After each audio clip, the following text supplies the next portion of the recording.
तो दोस्तों स्वागत है आपका बिहार न्यूज़ में। दोस्तों मैं हूं फिरदौस गनी और आप देख रहे हैं केडीवी लाइव। दोस्तों आज हो चुका है 27 जनवरी 2022। तो आज की बिहार की टॉप न्यूज़ लेकर आए हैं आपके लिए। दोस्तों वीडियो स्टार्ट करने से पहले आपसे रिक्वेस्ट है, अगर आप नए आए हैं इस चैनल पर तो फिर चैनल को सब्सक्राइब करके बेल आइकन को भी प्रेस कर दीजिए और साथ में वीडियो को लाइक कर दीजिए, अपने दोस्तों के साथ शेयर भी कीजिए। तो चलिए दोस्तों स्टार्ट करते हैं आज की पूरे बिहार की टॉप न्यूज़। दोस्तों आज बिहार न्यूज़ में सबसे पहले बात करते हैं कि बिहार के रहने वाले लोगों के लिए अच्छी खबर सामने आ रही है। ताज़ा रिपोर्ट्स के मुताबिक पटना, मुजफ्फरपुर, पूर्णिया सहित सभी जिलों के लोग अब घर बैठे आयुष्मान कार्ड बनवा सकते हैं, जहां साथ ही साथ ऑनलाइन के द्वारा इसे डाउनलोड भी कर सकते हैं। खबर के अनुसार बिहार में आयुष्मान कार्ड बनाने के लिए अब वसुधा केंद्र और पंचायत कार्यालय के चक्कर नहीं काटने होंगे। अब घर बैठे ही ऑनलाइन के द्वारा ही कार्ड बन जाएगा, जहां इसके लिए सरकार के द्वारा वेबसाइट पोर्टल लॉन्च किया गया है। अगर आप भी आयुष्मान कार्ड बनाना चाहते हैं तो आपको इसकी आधिकारिक वेबसाइट पर जाना होगा और इस वेबसाइट का लिंक केडीवी लाइव की वेबसाइट पर दिया गया है, जहां केडीवी लाइव की वेबसाइट आपको इस वीडियो के डिस्क्रिप्शन में मिल जाएगा। वहां से जाकर के आप ऑनलाइन के द्वारा घर बैठे ही अप्लाई कर सकते हैं। आवेदन करने के 10 दिन के अंदर ही आयुष्मान कार्ड बन जाएगा, जिसे आप डाउनलोड कर सकते हैं। अभी वसुधा केंद्र या फिर पंचायत कार्यालय से कार्ड बनाने में करीब 1 से 1.5 महीने का वक्त लगता है, लेकिन ऑनलाइन व्यवस्था शुरू होने से लोगों को आयुष्मान कार्ड बनाने में आसानी होगी और 10 दिन में ही कार्ड बन जाएगा। इस कार्ड की मदद से आप सरकारी से लेकर के कई प्राइवेट अस्पतालों में 5 लाख रुपए तक मुफ्त में फ्री में इलाज करा सकेंगे। दोस्तों अब बात करते हैं कि अगर आप पीएम किसान सम्मान निधि योजना से जुड़े हैं, यानी कि इस योजना का लाभ ले रहे हैं, तो फिर यह खबर आपके लिए बड़े ही काम की है। जी हां, पीएम किसान सम्मान निधि योजना से जुड़े लोगों के खाते में केंद्र सरकार 11वीं किस्त जारी करने पर विचार कर रही है। कुछ मीडिया रिपोर्ट्स में दावा किया जा रहा है कि पीएम किसान सम्मान निधि योजना की 11वीं किस्त सरकार अप्रैल तक ट्रांसफर कर सकती है। सरकार ने इस योजना की शुरुआत किसानों की आर्थिक स्थिति मजबूत करने के लिए की है, जिसका करीब 12 करोड़ लाभार्थियों को फायदा मिल रहा है। दोस्तों अब बात करते हैं कि बिहार के पटना, बक्सर, नालंदा, मुंगेर, पूर्णिया, अररिया, कटिहार, किशनगंज सहित किसी भी जिले में रहने वाले लोग घर बैठे ऑनलाइन के द्वारा राशन कार्ड बनवा सकते हैं। जहां अगर आपको ऑनलाइन आवेदन करना नहीं आता है तो फिर आप ऑफलाइन के द्वारा भी राशन कार्ड के लिए अप्लाई कर सकते हैं। खबर के अनुसार बिहार में प्रधानमंत्री गरीब कल्याण अन्न योजना के अंतर्गत मार्च 2022 तक हर माह प्रति लाभुक 5 किलो अनाज यानी कि 2 किलोग्राम गेहूं और 3 किलोग्राम चावल मुफ्त में फ्री में वितरित किया जा रहा है, बांटा जा रहा है। राशन कार्ड बनवाकर आप इसका लाभ उठा सकते हैं। अगर आप राशन कार्ड बनवाना चाहते हैं तो फिर आपको कुछ दस्तावेज की जरूरत होगी, जिसमें से है आधार कार्ड, वोटर आईडी कार्ड, बिजली बिल, फोटो, मोबाइल नंबर आदि। दोस्तों बात करते हैं कि बिहार की राजधानी पटना से एक बड़ी खबर सामने आ रही है। ताज़ा रिपोर्ट्स के मुताबिक बिहार बोर्ड द्वारा मैट्रिक परीक्षा का एडमिट कार्ड जारी कर दिया गया है। छात्र दिए गए दिशा निर्देश के अनुसार ये एडमिट कार्ड प्राप्त कर सकते हैं। खबर के अनुसार बिहार बोर्ड मैट्रिक परीक्षा 17 से 24 फरवरी तक चलेगी। इसके लिए एडमिट कार्ड जारी कर दिया गया है, लेकिन छात्र ध्यान रहे कि वे खुद अपना एडमिट कार्ड डाउनलोड नहीं कर सकते हैं, वे अपने अपने स्कूल से एडमिट कार्ड प्राप्त कर सकते हैं। आपको बता दूं कि 1 फरवरी से बिहार इंटर की परीक्षा शुरू हो रही है, जो 13 फरवरी को समाप्त हो जाएगी। इसके बाद 17 फरवरी से बिहार मैट्रिक की परीक्षा शुरू होगी। छात्र अपने स्कूल में जाकर के अपना मैट्रिक परीक्षा का एडमिट कार्ड ले सकते हैं। मिली जानकारी के अनुसार बिहार मैट्रिक की परीक्षा में इस साल 16,48,894 परीक्षार्थी शामिल होंगे। इसके लिए बोर्ड ने तैयारी कर ली है, जहां साथ ही साथ मैट्रिक परीक्षा का शेड्यूल भी जारी कर दिया गया है। दोस्तों बात करते हैं कि रेलवे एनटीपीसी परीक्षा को लेकर छात्रों द्वारा पटना, बक्सर सहित कई जिलों में आंदोलन किया जा रहा है। छात्रों का कहना है कि रेलवे एनटीपीसी में भर्ती परीक्षा में धांधली किया गया है, जिसके कारण यह आंदोलन किया जा रहा है। इस बीच रेलवे बोर्ड ने एक नोटिस जारी करते हुए आंदोलन करने वाले छात्रों को चेतावनी दे डाली है। साथ ही साथ कहा है कि आंदोलन करने वाले छात्रों की वीडियो या फिर सीसीटीवी कैमरे से पहचान कराई जाएगी और उन पर कार्रवाई भी की जाएगी। रेलवे ने अपने नोटिस में कहा है कि छात्रों का ये आंदोलन अनुशासनहीनता का उदाहरण है। रेलवे बोर्ड ने आंदोलन करने वालों को किसी के बहकावे में नहीं आने को कहा है। साथ ही साथ चेतावनी भी दिया है कि जो परीक्षार्थी उपद्रवों में संलिप्त पाए जाएंगे उन्हें रेलवे परीक्षा से आजीवन प्रतिबंधित कर दिया जाएगा। आपको बता दूं कि बिहार के कई जिलों में ट्रेन रोकने और पथराव करने के मामले में सामने आए हैं। दोस्तों अब बात करते हैं कि बिहार में रहने वाले लोगों के लिए बड़ी खबर सामने आ रही है। ताज़ा रिपोर्ट्स के मुताबिक आज से बिहार के पटना, गया, पूर्णिया, अररिया, किशनगंज, कटिहार, मुजफ्फरपुर, भागलपुर सहित कई जिलों में कड़ाके की ठंड पड़ेगी। जब लोगों को कपकपाने वाली ठंड का सामना करना पड़ेगा। यह खबर के अनुसार 26 जनवरी के बाद से फिर बिहार के कई जिलों में रात के तापमान में 3 से 5 डिग्री तक की कमी का पूर्वानुमान है।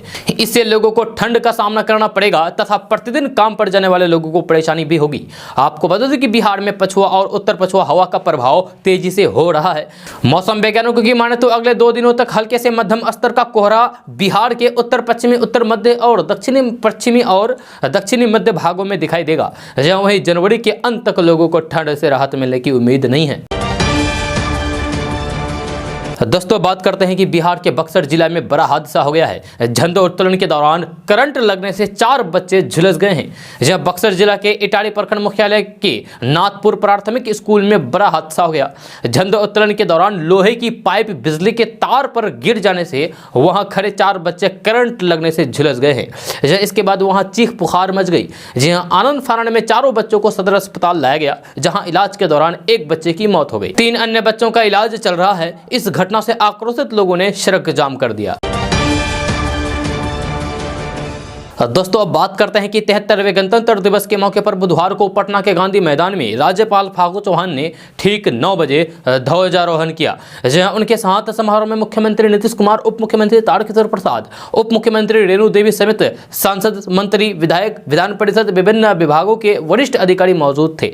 राज्यपाल फागू चौहान ने अपने संबोधन में बिहार के विकास की जानकारी दी। उन्होंने कहा कि बिहार में हरित आवरण 15 से 17% का लक्ष्य पूरा करने का संकल्प लिया गया है। जहां स्मार्ट बिजली मीटर लगाने में देश का अग्रणी प्रदेश बन गया है। जहां पटना मेट्रो का निर्माण हो रहा है। नगर निकायों की संख्या 142 से बढ़कर के 262 कर दी गई है। शहरी सुविधाएं बढ़ाई जा रही है। गांव में भी बिजली, हर घर नल जल और फिर पक्की नाली गली का काम पूरा किया जा रहा है।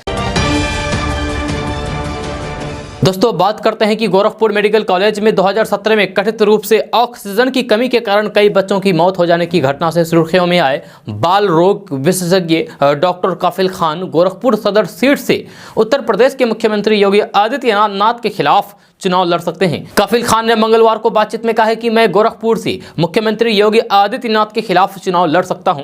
कई दलों से मेरी बात चल रही है। अगर सब कुछ ठीक रहा और कोई पार्टी मुझे टिकट देती है तो फिर मैं तैयार हूं चुनाव लड़ने के लिए मुख्यमंत्री योगी आदित्यनाथ के खिलाफ। काफिल खान ने कहा है कि वे अभी पार्टी का नाम नहीं बताएंगे। गोरखपुर में विधानसभा चुनाव के 6ठे चरण में आगामी 3 मार्च को मतदान होगा। जहां काफिल खान ने आरोप लगाया है कि उन्हें अगस्त 2017 में गोरखपुर मेडिकल कॉलेज में कथित रूप से ऑक्सीजन की कमी के कारण हुई 80 बच्चों की मौत के मामले में बलि का बकरा बनाया गया था।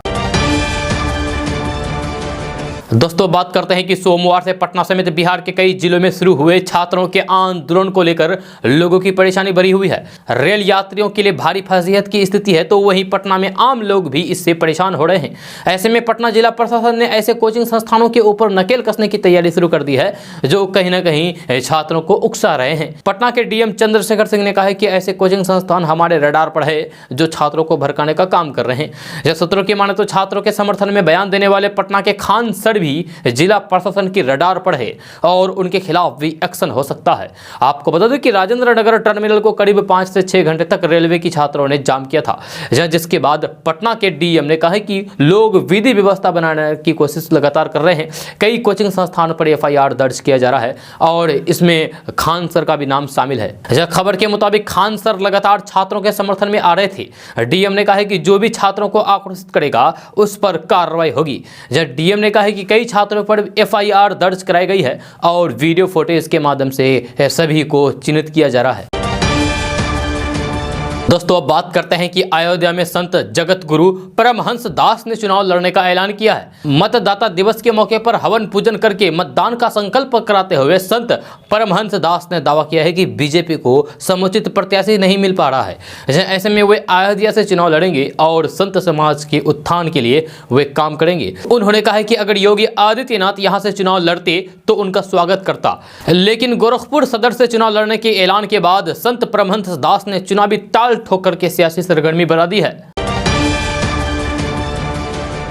दोस्तों अब बात करते हैं कि तमिलनाडु में पुलिस ने एक ऐसे पिता को गिरफ्तार किया है जिसने अपना कर्ज चुकाने के लिए अपने बेटे को बेच दिया। कलयुगी पिता के खिलाफ उसके पत्नी ने ही थाने में शिकायत दर्ज कराई है, जिसके बाद उसे गिरफ्तार किया जा सका है। यह मामला त्रिची जिले के उड़इयूर खिजापंडा मंगलम का है। यहाँ अब्दुल सलाम अपनी पत्नी करुणिशा के साथ रहता था, जहाँ उनके 4 बेटे हैं। कुछ महीने पहले ही उनके घर एक बेटे का जन्म हुआ था। बताया जा रहा है कि अब्दुल सलाम पेशे से एक मजदूर हैं, जहाँ अब्दुल को जुए की लत थी और कई बार वे दोस्तों और फिर रिश्तेदारों से पैसे लेकर के जुआ खेलता था।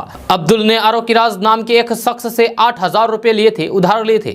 जहां अब्दुल इस कर्ज को समय से चुका पाने में नाकाम रहा। जहां इसके बाद उसने आरोकिराज से कहा कि उस कर्ज के बदले हुए उसके बेटे का सौदा कर ले। इसके बाद अब्दुल सलाम ने इस संबंध में अपनी पत्नी से बातचीत की थी और उसे अपने 5वें बच्चे को बेचने के लिए राजी किया। इसके बाद उसने अपने बच्चे को बेच डाला। जहां इस सौदे में उसे कुछ अतिरिक्त पैसे भी मिले। हालांकि इसके बाद कपल के बीच बच्चों को लेकर लगातार लड़ाई होने लगी, यानी कि पति पत्नी के बीच। जब मां करुणिशा ने अपने पति से बच्चे को दोबारा लाने के लिए कहा, जब अब्दुल ने बच्चे को लाने से इनकार कर दिया तो फिर इसके बाद मां ने थाने में शिकायत दर्ज कराई। इसके बाद पुलिस ने केस दर्ज किया और फिर अब्दुल सलाम को गिरफ्तार कर लिया। दोस्तों बात करते हैं कि भारत में कोरोना के मामले में लगातार गिरावट देखी जा रही है। ये खबर आपके और फिर हमारे लिए बेहद खुशी की हो सकती है, लेकिन विशेषज्ञों ने इस खबर पर चिंता जताई है। जहां विशेषज्ञों ने कहा है कि हमें कोरोना के मामले में कमी पर फिलहाल खुश होने की कोई ज़रूरत नहीं है, क्योंकि कोरोना की टेस्टिंग में कमी इसका कारण हो सकता है।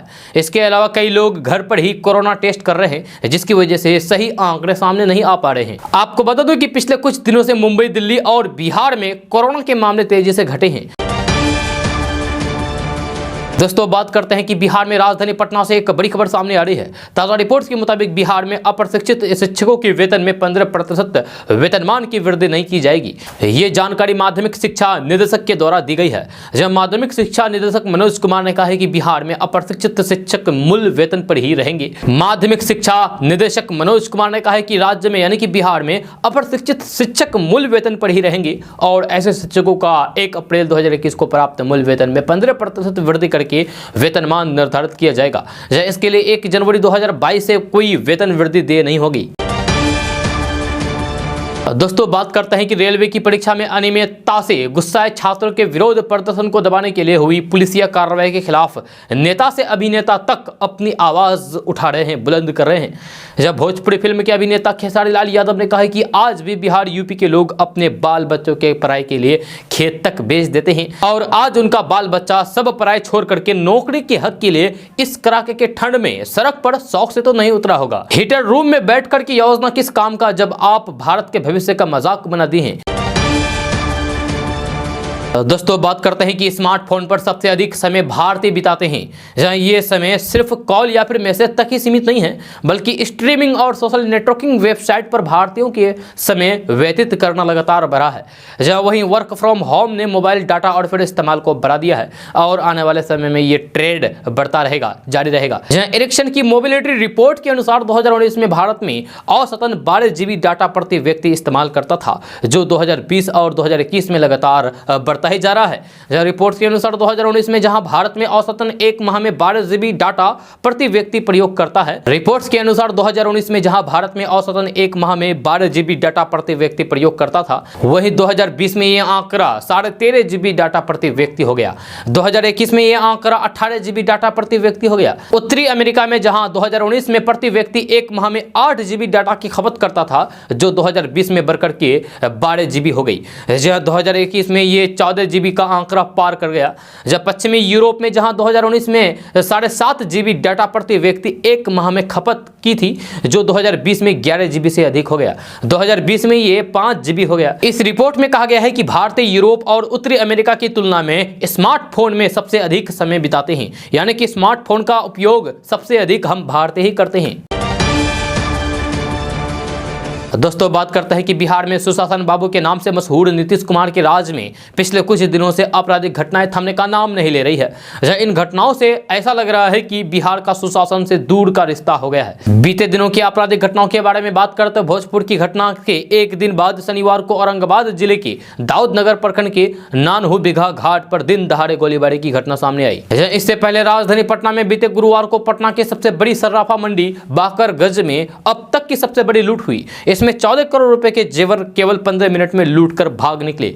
पटना में ही राजीव नगर मोहल्ले में एक अन्य यानी कि एक और सर्राफा कारोबारी की दुकान में घुस करके हमलावरों ने उन्हें गोली मार दी। उधर रविवार को बिहार के उत्तरी पश्चिमी जिले पश्चिमी चंपारण में नीतीश सरकार के पर्यटन मंत्री नारायण प्रसाद के बेटे द्वारा बच्चों की पिटाई करने और फिर उन्हें बंदूक से डराने की घटना का वीडियो सामने आया। नारायण प्रसाद बेतिया के नौतन से बीजेपी के विधायक हैं। हालांकि पुलिस ने उनके बेटे के खिलाफ सोमवार को मुकदमा दर्ज किया। इसके अलावा 2 दिन पहले मुजफ्फरपुर में एक पेट्रोल पंप को लूटने के इरादे से कई अपराधियों के हमले करने की भी खबर सामने आई।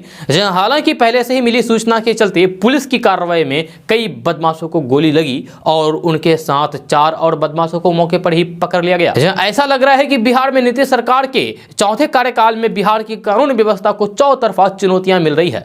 एक और बालू माफिया कोयलेबर जैसी घटना को अंजाम दे रहे हैं, वहीं हत्या, जबरन वसूली, लूटपाट, डकैती और चोरी की खबरें भी रोज अखबारों की सुर्खियां बन रही है। संगठित आपराधिक गिरोह लगातार बिहार के सर्राफा कारोबारियों, बैंकों और फिर एटीएम आदि को निशाना बना रहे हैं। साथ ही शराबबंदी होने के बाद भी शराब माफियाओं के संरक्षण में बिहार में नकली शराब का धंधा बहुत फल फूल रहा है। लेकिन अपराध की इस तमाम घटनाओं को लेकर बिहार पुलिस के आला अधिकारी चुप्पी साधे हुए हैं। हालांकि इन सभी घटनाओं की जिम्मेदारी केवल पुलिस पर डालना सही नहीं है, बल्कि पुलिस को चलाने वाली यानी कि नियंत्रित करने वाली राजनीतिक सत्ता की जवाबदेही कहीं ज्यादा है। ऐसे में सुशासन बाबू के नाम से जाने जाने वाला मुख्यमंत्री नीतीश कुमार को अब बिहार में गिरती कानून व्यवस्था को लेकर कटघरे में खड़ा किया जा रहा है। दोस्तों बात करते हैं कि भारत की सबसे बड़ी सरकारी bank state bank of India यानी कि एसबीआई में करोड़ों लोगों का खाता है। जब बैंक समय समय पर अपने ग्राहकों को नए अपडेट के बारे में जानकारी देती रहती है और पिछले काफी समय से बैंक ग्राहकों को एक जरूरी काम के लिए बोल रही है। अब अगर ये जरूरी काम जिन लोगों ने नहीं किया है तो उनका खाता 31 मार्च के बाद बंद हो जाएगा और वे अपने खाते से कोई भी लेन देन नहीं कर पाएंगे, यानी कि कोई भी पैसे नहीं निकाल पाएंगे। दरअसल स्टेट बैंक अपने हजारों बैंक खातों को बंद कर देगा अगर उनका केवाईसी नहीं होगा। स्टेट बैंक ने इसके लिए 31 मार्च 2022 तक की मोहलत दी है। आप 31 मार्च 2022 तक की केवाईसी करा लें। अगर आप केवाईसी नहीं कराते हैं तो फिर आप अपने बैंक से कोई भी लेन देन नहीं कर पाएंगे। जब बैंक की ओर से कहा गया है कि केवाईसी अपडेट के साथ आधार कार्ड और पैन कार्ड भी लिंक होना चाहिए। अगर आपने इन दोनों कागजातों को लिंक नहीं किया है तो फिर घर बैठे आधार और फिर पैन कार्ड को एक मैसेज के जरिए लिंक कर सकते हैं। स्टेट बैंक ने कई अलग अलग माध्यमों से केवाईसी अपडेट करने की जानकारी दी है। अपने आधिकारिक अकाउंट से ट्वीट के अलावा ग्राहकों को मैसेज भेजे हैं। एसबीआई के मुताबिक हजारों खाते ऐसे हैं जिनका केवाईसी अपडेट होना जरूरी है, अभी तक नहीं हुआ है। इसकी अंतिम तारीख 31 मार्च निर्धारित की गई है। इस डेडलाइन तक खाते का केवाईसी जरूरी अपडेट कर ले, वरना बाद में खाते से ट्रांजैक्शन नहीं होगा। एटीएम या फिर डेबिट कार्ड भी काम नहीं आएगा। इसके साथ ही पैन और आधार कार्ड को भी 31 मार्च तक लिंक करना जरूरी है। दोस्तों बात करते हैं कि नेता प्रतिपक्ष तेजस्वी यादव बिहार में नहीं है। ऐसे में बिहार की राजनीति में विपक्ष की ओर से शांति छाई हुई है। एनडीए के घटक दलों में भले ही यूपी चुनाव और विधान परिषद चुनाव को लेकर तनातनी चल रही हो, लेकिन हर मुद्दे पर सरकार को घेरने वाले तेजस्वी यादव खामोश है। बिहार में शराब से हो रही मौत हो या फिर पटना में लूट, किसी भी मुद्दे पर तेजस्वी यादव का एक भी ट्वीट सामने नहीं आया है। तेजस्वी यादव के समर्थक तो उन्हें ढूंढ ही रहे हैं, साथ ही सत्ता पक्ष के नेता और जेडीयू एमएलसी नीरज कुमार भी तेजस्वी यादव को खोज रहे हैं। तेजस्वी यादव के गायब होने पर नीरज कुमार ने तंज कसा है। एक न्यूज चैनल से बातचीत करते हुए नीरज कुमार ने कहा है कि तेजस्वी यादव ना कहीं लाइव आ रहे हैं और ना ही कोई ट्वीट आ रहे हैं। आखिर तेजस्वी यादव है तो है कहां? दोस्तों बात करते हैं कि बिहार में खेती किसानी में नए बदलाव नजर आने लगे हैं। किसान अब नए प्रयोग करने लगे हैं। कहीं मखाना तो कहीं मक्के की नई वैरायटी उपजाई जा रही है। वही बिहार के चंपारण जिले का एक किसान बड़े शिका ओलेडेशिया की खेती किया है। यह नारंगी कलर की ये गोभी जो बेहतरीन रही है। ये कनाडा मूल की सब्जी है जिसमें पौष्टिकता भी और नई फसल की अच्छी कीमत भी मिल रही है। मीडिया रिपोर्ट्स के मुताबिक बिहार के चंपारण जिले का किसान ने खेती किसानी में नए प्रयोग करके कई उपलब्धियां हासिल कर रहे हैं। वहीं अब विदेशी मूल की सब्जी उगा रहे हैं। अब चंपारण के साथ पूरे बिहार के लोग कनाडा के गोभी का भी स्वाद चख सकेंगे। आधुनिक और विदेशी मूल की सब्जी की खेती अपने देश में करके किसान अब 2 गुना और 4 गुना लाभ कमाने की कोशिश में हैं। यह शुरुआती दौर में इनको कामयाबी मिल रही है। दोस्तों बात करते हैं कि बिहार को स्पेशल स्टेट्स यानी कि विशेष राज्य के दर्जे दिए जाने के मामले में एनडीए के अंदर जो घमासान चल रहा है उसमें जनता दल यूनाइटेड पहले से ही ज्यादा आक्रामक नजर आ रहे हैं। जदयू के राष्ट्रीय अध्यक्ष ललन सिंह प्रधानमंत्री नरेंद्र मोदी को कोट करते हुए कई दिन से विशेष राज्य के लिए ट्वीट कर रहे हैं।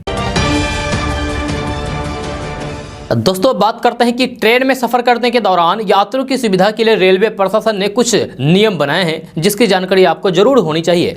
जहां रेलवे ने रात में यात्रियों को नींद में होने वाली परेशानी को ध्यान में रखते हुए कुछ नियम बनाए हैं। इसके बाद रात में यात्रियों की नींद डिस्टर्ब नहीं होगी। कई बार रात में 10 बजे के बाद लोग लाइट ऑन रखते हैं और कोई फोन पर जोर जोर से बात करते हैं, जब तेज आवाज में गाने सुनने या फिर आपस में तेज आवाज में बात करने, जिससे दूसरे यात्रियों को दिक्कतों का सामना करना पड़ता है। खुशी की बात यह है कि अब ऐसे में आपको परेशान होने की कोई जरूरत नहीं है। जहां आपको जरूरत नहीं पड़ेगी, क्योंकि इन बातों को ध्यान में रखते हुए रेलवे ने कुछ नियम लागू किए हैं। इसके तहत आपको इन समस्याओं से राहत मिलेगी। जहां वही नियम तोड़ने वालों के खिलाफ एक्शन भी लिया जाएगा। रेलवे द्वारा दिए गए दिशा निर्देशों के अनुसार अब कोई भी यात्री देर रात तेज आवाज में फोन पर बात नहीं करेगा या फिर तेज आवाज में म्यूजिक नहीं सुनेगा। जहां इससे साथी यात्री को यानी कि दूसरे यात्रियों को परेशानी हो सकती है। इसके अलावा कई बार देखा जाता है कि ग्रुप में चलने वाले यात्री ट्रेन में देर रात तक बातचीत करते हैं। ऐसे में अन्य यात्रियों की शिकायत के आधार पर उन पर कार्रवाई की जा सकती है। वही नाइट लैंप के अलावा सभी लाइटें रात में बंद करनी होगी। साथ ही टीटीई जैसे चेकिंग स्टाफ, आरपीएफ के जवान, कैटरिंग स्टाफ, इलेक्ट्रीशियन और मेंटेनेंस स्टाफ रात में अपना काम बेहद शांतिपूर्वक तरीके से करेंगे, जिससे लोगों को परेशानी ना हो पाए। वहीं ये कर्मचारी 60 साल से अधिक उम्र के बुजुर्गों, विकलांगों और अविवाहित महिलाओं की सहायता भी करेंगे। रिपोर्ट्स के मुताबिक रेलवे ने इसके लिए एक विशेष अभियान भी शुरू किया है, जिसमें ऑन बोर्ड रेलवे कर्मचारियों ने यात्रियों को शिष्टाचार का पालन करने और फिर इन सभी बातों के ध्यान में रखते हुए सलाह दी है, ताकि इन्हें और उनके सहयोगियों को किसी भी प्रकार की परेशानी ना उठाना पड़े। दोस्तों बात करते हैं कि बिहार की बेतिया में निगरानी टीम ने 1 लाख रुपए रिश्वत लेते हुए नगर थाना एसआई को रंगे हाथ गिरफ्तार किया है। बेतिया नगर थाने में तैनात एएसआई अतुल्ला नट को निगरानी की टीम ने नगर थाना परिसर में स्थित आवास से गिरफ्तार किया है। गिरफ्तार एएसआई ने केस में मदद के नाम पर 2 लाख रुपए मांगी थी और अपने सरकारी आवास में 1 लाख रुपए ले रहे थे। दोस्तों बात करते हैं कि चुनावी रणनीतिकार प्रशांत किशोर ने एक बार फिर से भाजपा को लेकर बड़ा बयान दिया है। जहां उन्होंने एनडीटीवी को दिए गए इंटरव्यू में भाजपा की सबसे बड़ी ताकत के बारे में बताया है। जहां प्रशांत किशोर ने कहा है कि भाजपा के खिलाफ एक मजबूत विपक्ष की दरकार है, जो कि फिलहाल दिख नहीं रहा है। उन्होंने कहा है कि भाजपा ने हिंदुत्व, राष्ट्रवाद और लोक जन कल्याणकारी नीतियों पर काम किया है और यही ही उसकी सबसे बड़ी ताकत है। जहां अगर विपक्ष को इसे पराजित करना है तो फिर उसे कम से कम इन 3 मुद्दों में से 2 पर काम करना होगा। प्रशांत किशोर ने कहा है कि भाजपा की ताकत केवल हिंदुत्व को बढ़ावा देने से पैदा नहीं हुई है, बल्कि उसने राष्ट्रवाद और कल्याणवाद पर भी काफी काम किया है। इसलिए अगर विपक्ष को मजबूती से भाजपा को चुनौती देनी है, भाजपा को अगर हराना है, तो उसे कम से कम इन 3 प्रमुख बिंदुओं पर ध्यान देने की आवश्यकता है, अति आवश्यकता है। उन्होंने आगे कहा है कि अगर भाजपा विधानसभा चुनाव में खराब प्रदर्शन करती है तो फिर उसके पीछे कारण ये होगी कि वहां राष्ट्रवाद के मुद्दे काम नहीं आएंगे, वहां क्षेत्रवाद के मुद्दे प्रबल होंगे और ऐसे में वहां विपक्ष इस पर काम कर सकता है। प्रशांत किशोर ने कहा है कि साल 2024 में बीजेपी को हराना असंभव नहीं है, लेकिन मौजूदा स्तर पर विपक्ष की जो हालात है उस हिसाब से बीजेपी के विजय रथ को रोक पाना असंभव है। इसलिए उन्होंने साफ तौर पर कहा कि ऐसे विपक्षी मोर्चों को तैयार करने में मदद करना चाहिए, जो कि साल 2024 में बीजेपी को हरा सके। उन्होंने कहा है कि इसमें कोई शक नहीं है कि 5 राज्यों के विधानसभा चुनाव साल 2024 के चुनाव का सेमीफाइनल है। हालांकि उन्होंने साफ तौर पर कहा है कि जो भी पार्टी या फिर नेता बीजेपी को हराना चाहते हैं, उसे कम से कम 5-10 साल की रणनीति तैयार करनी होगी और मात्र 5 महीने के अंदर बीजेपी को हराना मुमकिन ही नहीं, नामुमकिन है। दोस्तों अब बात करते हैं कि भ्रष्टाचार को लेकर एक रिपोर्ट सामने आई है। इसमें अपना देश की बात करें तो फिर भ्रष्टाचार के मामले में भारत को 85वां रैंक मिला है। जहां ट्रांसपेरेंसी इंटरनेशनल की ओर से जारी की गई रिपोर्ट्स के अनुसार पिछली बार के मुकाबले भारत की रैंकिंग में 1 स्थान का सुधार हुआ है। हालांकि रिपोर्ट में भारत की लोकतांत्रिक व्यवस्था पर सवाल खड़े किए गए हैं। जहां विशेषज्ञों और फिर व्यवसायियों के अनुसार सार्वजनिक क्षेत्र के भ्रष्टाचार के कथित स्तरों के आधार पर 180 देशों और फिर क्षेत्र की रैंकिंग की सूची तैयार की जाती है। यह रैंकिंग 0 से 100 अंकों के पैमाने का उपयोग तय करके की जाती है। जहां 0 अंक प्राप्त करने वाले देश सर्वाधिक भ्रष्ट होता है, जबकि 100 अंक प्राप्त करने वाले देश को भ्रष्टाचार की दृष्टि से बेहद स्वच्छ माना जाता है। भारत को इस लिस्ट में 40 अंकों के साथ 85वां स्थान मिला है। चीन 45, इंडोनेशिया 38, पाकिस्तान 28 और बांग्लादेश 26 अंकों के साथ इस सूची में यानी कि इस लिस्ट में अलग अलग स्थानों पर है। जब पाकिस्तान को इस सूची में 140वां स्थान दिया गया है। डेनमार्क, फिनलैंड, न्यूजीलैंड और नॉर्वे ने इस सूची में शीर्ष स्थान हासिल किया है। दोस्तों अब बात करते हैं कि कल का दिन यानी कि कल गणतंत्र दिवस के अवसर पर भी छात्रों का हंगामा जारी रहा। यह छात्रों के इस हंगामे पर प्रसिद्ध यूट्यूबर और पटना के शिक्षक खान सर का बयान सामने आया है। खान सर ने कहा है कि आरआरबी का सेकंड डिसीजन गलत था, जिसके कारण छात्रों का आंदोलन उग्र हुआ। अब तो पटना डीएम डॉक्टर चंद्रशेखर सिंह ने भी कहा है कि ये लीडर लेस आंदोलन चल रहा है। ऐसे में खान सर इसमें कहां से आ जाता है? उन्होंने कहा है कि इस आंदोलन के उग्र होने के पीछे कारण आरआरबी का सेकेंड डिवीजन था। वहीं रेल मंत्रालय की घोषणा पर कहा है कि यदि यह निर्णय पहले ले लिया जाता तो इतना उपद्रव नहीं होता। छात्रों के हंगामे पर प्रसिद्ध यूट्यूबर और पटना के शिक्षक खान सर ने कहा है कि एक टीचर गलत बोल सकता है, लेकिन पूरे देश की टीचर और स्टूडेंट गलत नहीं बोलेंगे। यह छात्रों का आंदोलन जो उग्र हुआ है, इसके पीछे आरआरबी का सेकेंड डिसीजन गलत था। रेलवे ने एक नोटिफिकेशन जारी किया था जिसमें 1.5 करोड़ छात्र उन्होंने ग्रुप डी का फॉर्म भरा था, उनसे अब मेंस का एग्जाम लिया जाएगा। यह छात्रों ने 2019 में फॉर्म भरा था और फिर फरवरी में एग्जाम होना था। 15 दिन पहले आरआरबी की ओर से बताया गया कि मेंस का एग्जाम लिया जाएगा। आरआरबी के इस फैसले के बाद घर में बैठे 1.5 करोड़ छात्र अन्य ऑर्गेनाइज्ड तरीके से बिना किसी प्लान के सीधे रेलवे ट्रैक पर चले आए, जिस वजह से ये घटना हुई। खान सर ने कहा है कि हम लोग तो छात्रों को ऐसा करने से रोक रहे हैं, प्रशासन का भी सहयोग कर रहे हैं। मंगलवार से हम लोग छात्रों को शांत करने में लगे हैं, लेकिन एक अकेला शिक्षक 1.5 करोड़ छात्रों को कैसे संभालेगा? खान सर ने कहा है कि आरआरबी ने अभी जो स्टेप लिया है, यदि ये स्टेप 18 जनवरी को ले लिया जाता तो फिर इतना उपद्रव नहीं होता। दोस्तों बात करते हैं कि बिहार के उप मुख्यमंत्री और वित्त मंत्री तारकिशोर प्रसाद ने बताया है कि आगामी बजट में ग्रामीण अर्थव्यवस्था की मजबूती के लिए कृषि एवं अनुषंगी पर क्षेत्र में किसानों, पशुपालकों, मत्स्य पालकों और सहकारिता से जुड़े संगठनों की बेहतरी एवं उनकी आय में वृद्धि के बेहतर प्रयास किए जाएंगे। उन्होंने बताया है कि बजट के पूर्व कृषि एवं अनुषंगी पर क्षेत्र के प्रतिनिधियों एवं किसानों के साथ इसके लिए विचार विमर्श किया गया है। आपको बता दूं कि मक्का उत्पादन से जुड़े किसानों ने मक्का के व्यवसायी उपयोग के लिए स्वीट कॉर्न, बेबी कॉर्न की प्रोसेसिंग इकाई की स्थापना तथा मक्का की फसल के समुचित भंडारण। दोस्तों बात करते हैं कि जन अधिकार पार्टी के राष्ट्रीय अध्यक्ष पप्पू यादव मंगलवार को कटिहार पहुंचे। यहां उन्होंने सीएम नीतीश कुमार पर जमकर हमला बोला। जब मधेपुरा के पूर्व सांसद पप्पू यादव ने कहा है कि राजेंद्र नगर रेलवे स्टेशन पर नीतीश कुमार चाहे जितनी गोलियां चलाने, लेकिन 28 को हम उन्हें यानी कि 28 जनवरी को हम उन्हें सब कुछ बता देंगे। उन्होंने आगे कहा है कि बिहार में मजबूरी की सरकार है, विधान परिषद लोकतंत्र के लिए खतरा है और हम आएंगे तो विधान परिषद बंद कर देंगे। पत्रकारों से बात करते हुए पप्पू यादव ने कहा है कि बिहार में जेडीयू और बीजेपी के बीच नूरा कुश्ती का खेल लंबे समय से चल रहा है। इन दोनों के बीच कोई वैचारिक संबंध नहीं है। दोनों पार्टियां नदी के दो किनारे हैं। यही वजह है कि बिहार में मजबूरी की सरकार है। पप्पू यादव ने कहा है कि एक तरफ नागनाथ है तो फिर एक तरफ सांपनाथ। नीतीश कुमार जोरन है। नीतीश कुमार को जोरन बताने के बाद पप्पू यादव यही नहीं रुके। उन्होंने आगे कहा है कि सीएम नीतीश कुमार अपने फेस सेविंग में लगे रहते हैं। ग्रुप डी एनटीपीसी परीक्षा में धांधली को लेकर पटना में छात्रों द्वारा किए जा रहे प्रदर्शन पर पुलिस बर्बरता दुर्भाग्यपूर्ण है। उन्होंने कहा है कि सरकार के खिलाफ 28 जनवरी को राजेंद्र नगर रेलवे स्टेशन पर उग्र प्रदर्शन किया जाएगा। पप्पू यादव ने कहा है कि सरकार बड़े पैमाने पर युवाओं को नौकरी देने का काम किया था, लेकिन ऐसा होते नहीं दिख रहा है। दोस्तों बात करते हैं कि अपने सेक्युलर सोच को लेकर हमेशा सचेत रहने वाले बिहार के मुख्यमंत्री नीतीश कुमार की चिंता उनके मंत्रियों ने ही बढ़ा दी है। बिहार सरकार के दो मंत्रियों जीवेश मिश्रा और नीरज कुमार बबलू ने मदरसा शिक्षा प्रणाली पर सवाल खड़े किए हैं। मंत्रियों ने बिहार के मदरसे में पढ़ाए जाने वाले पाठ पर सवाल खड़े करते हुए कहा है कि मदरसा में देश विरोधी बात पढ़ाई जाती है। अगर मदरसाओं की इस कार्यशैली को नहीं रोका गया तो फिर मामला और गंभीर हो सकता है। जब बिहार सरकार के मंत्री और भाजपा नेता नीरज कुमार बबलू ने बड़ा सवाल खड़ा करते हुए आरोप लगाया है कि अधिकांश मदरसों में देश विरोधी बातें पढ़ाई जाती है और एक खास धर्म के खिलाफ जहर बोया जाता है। नीरज कुमार बबलू कहते हैं कि मदरसे को चलाने के लिए बिहार सरकार पैसे देती है, लेकिन उन्हीं पैसों से जब देश विरोधी बातें मदरसों में पढ़ाई जाए और धर्म विशेष के खिलाफ लगातार बच्चों के मन में जहर भरा जाए तो फिर यह न सिर्फ बिहार के लिए बल्कि देश के लिए भी ठीक नहीं है। मंत्री नीरज कुमार ने मदरसे की निगरानी की मांग करते हुए कहा है कि वही पढ़ाया जाना चाहिए जो बिहार के स्कूलों में पढ़ाया जाता है। बच्चों को अच्छी शिक्षा मिले और देश के खिलाफ मन में नफरत ना फैले, इसके लिए सरकार द्वारा तय पाठ्यक्रम का लागू किया जाना जरूरी है। बिहार सरकार के एक और मंत्री जीवेश मिश्रा ने भी बिहार के मदरसे पर बड़े सवाल खड़ा करते हुए कहा है कि हम मदरसा के खिलाफ नहीं है, लेकिन ये देखना भी दिलचस्प है कि अधिकांश मदरसे में कैसी पढ़ाई होती है।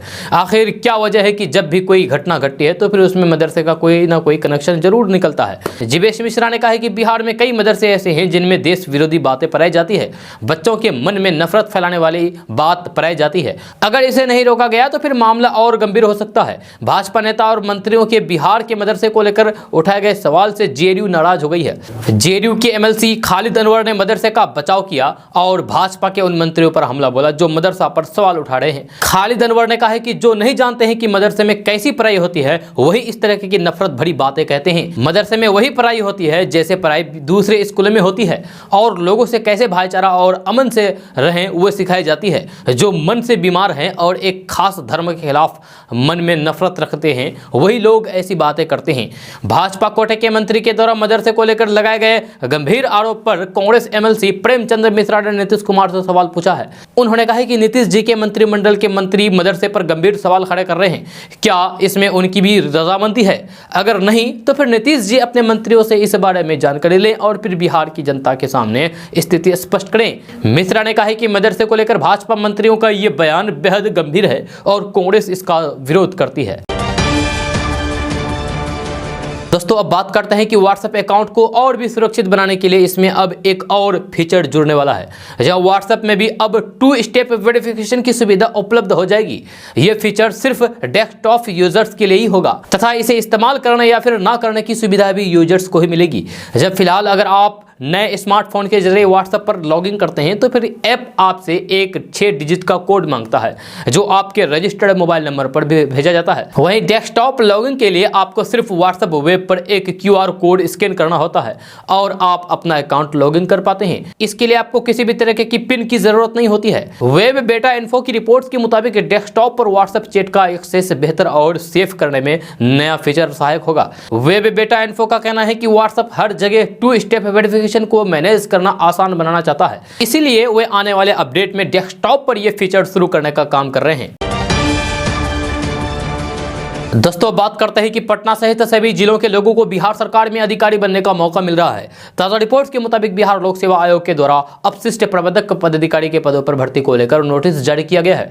इच्छुक उम्मीदवार अपनी योग्यता के अनुसार ऑनलाइन के द्वारा भर्ती प्रक्रिया में भाग ले सकते हैं और आवेदन कर सकते हैं। इसमें योग्यता के बारे में बात करें तो बिहार सरकार में अधिकारी बनने के लिए उम्मीदवारों की योग्यता किसी मान्यता प्राप्त संस्थान से स्नातक होनी चाहिए, यानी कि ग्रेजुएशन। जब पूरी जानकारी के लिए आप प्रकाशित नोटिफिकेशन में देखें। जारी नोटिफिकेशन के अनुसार अभ्यर्थियों का चयन लिखित परीक्षा के जरिए किया जाएगा। यहाँ सिलेबस की जानकारी के लिए आप नोटिस को देखिए। अगर आप आवेदन करना चाहते हैं तो फिर आपकी आयु यानी कि आपकी उम्र सीमा 21 साल से 37 साल के बीच होनी चाहिए। यहाँ आयु में छूट की जानकारी आप नोटिस से प्राप्त कर सकते हैं। आवेदन की प्रक्रिया के बारे में बात करें तो अगर आप इन पदों पर नौकरी करना चाहते हैं तो फिर आप बिहार लोक सेवा आयोग की अधिकारी वेबसाइट पर जाकर के नोटिस को पढ़ें और ऑनलाइन के द्वारा आवेदन करें। जहाँ ऑनलाइन की प्रक्रिया 10 फरवरी तक चलेगी। दोस्तों आज का न्यूज़ बस यहाँ तक। कैसा लगा जरूर अपना सुझाव दीजिएगा नीचे कमेंट बॉक्स में कमेंट करके। अगर आप नए आए हैं इस चैनल पर तो फिर चैनल को सब्सक्राइब करके बेल आइकन को भी प्रेस कर दीजिए और साथ में वीडियो को लाइक कर दीजिए, अपने दोस्तों के साथ शेयर भी कीजिए। तो चलिए दोस्तों फिर मिलते हैं अगले वीडियो में, तब तक के लिए जय हिंद जय बिहार।